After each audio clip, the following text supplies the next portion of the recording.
नगरीय निकाय चुनाव के लिए रायगढ़ में नगर निगम के 48 वार्डों के आरक्षण की प्रक्रिया पूरी होने के बाद अब सबकी निगाहें महापौर पद के लिए होने वाले आरक्षण पर टिकी हुई हैं। वर्तमान में रायगढ़ नगर निगम में महापौर की सीट एससी महिला के लिए आरक्षित है, मगर वार्डों के आरक्षण में सामने आए आंकड़ों के बाद इस बार महापौर के सीट आरक्षण में भी बदलाव होने की चर्चा होने लगी है। अगर ऐसा होता है तो रायगढ़ नगर निगम के चुनाव में एक बड़ा बदलाव देखने को मिल सकता है। लिहाजा राजनीतिक दल भी इसको लेकर विश्लेषण करने में जुट गए हैं। इस बार नगरीय निकाय चुनाव में महापौर और अध्यक्ष के लिए प्रत्यक्ष चुनाव होगा। इससे पहले सभी नगर पंचायत और नगर पालिका में पार्षद मिलकर अध्यक्ष और नगर पालिक निगम में महापौर का चुनाव करते थे, मगर इस बार ऐसा नहीं होगा। इस बार सीधे जनता तय करेगी कि अध्यक्ष और महापौर कौन होगा। लिहाजा कांग्रेस और भाजपा दोनों राजनीतिक दलों के लिए यह चुनाव काफी मायने रखता है। शहर के सियासत की शतरंज में कौन से मोहरे कहां बैठेंगे यह तो तय हो गया है, मगर बादशाह कौन होगा इस पर सस्पेंस अभी बाकी है।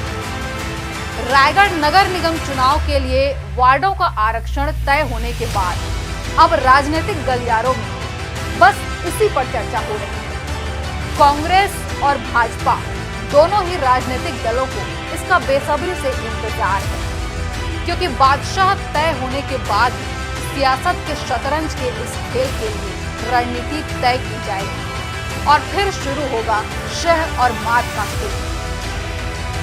फिलहाल महापौर का आरक्षण सामान्य ओबीसी और एसटी/एससी होगा या फिर महिला, इसे लेकर सभी निकायों में चर्चा कई दिनों से हो रही है। राज्य सरकार द्वारा कैबिनेट में महापौर और अध्यक्षों के चुनाव प्रत्यक्ष प्रणाली से कराने का निर्णय लेने के बाद सबसे ज्यादा चर्चा रायगढ़ नगर निगम को लेकर हो रही है।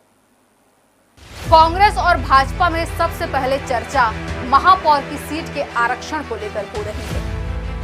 सब अपने अपने स्तर पर कयास लगा रहे हैं। कोई कह रहा है इस बार सामान्य हो सकता है, कोई कह रहा है इस बार ओबीसी होगा, तो कोई महिला के लिए आरक्षित होने की बात कर रहा है। सामान्य होने पर सामान्य वर्ग के लोग दावेदार टिकट के लिए किस प्रकार फील्डिंग करनी है इस पर गुड़ा भागने लगे हुए। वहीं ओबीसी होने पर ओबीसी वर्ग के लोग भाजपा कांग्रेस के नेता अपने अपने समीकरण बनाने में लगे हुए। महिला होने पर राजनीतिक गलियारे में अलग अलग नाम को लेकर चर्चा होने लगी है। कुल मिलाकर लोग अभी सिर्फ राजनीतिक जुगाली करने में लगे हुए हैं। हालांकि अभी वार्डों के लिए तय किए गए आरक्षण के बाद शहर में नगर निगम चुनाव को लेकर सुगबुगाहट शुरू हो गई है। ऐसे पार्षद जिनकी सीट पर आरक्षण का कोई असर नहीं पड़ा है, वो एक बार फिर अपनी सीट पर कब्जा जमाने की जुगत में जनता जनार्दन के बीच पहुंचने लगे। तो ऐसे पार्षद जिनकी सीट पर आरक्षण की कैंची चल रही है, वे दूसरे वार्डों में अपनी संभावनाएं तलाश करने में जुट गए हैं। चूंकि इस बार के हुए आरक्षण में नगर निगम की 48 में से 24 सीट जनरल यानी सामान्य हो गई है, जबकि 11 ओबीसी, 8 एससी और 5 सीटें एसटी के खाते में चली गई हैं।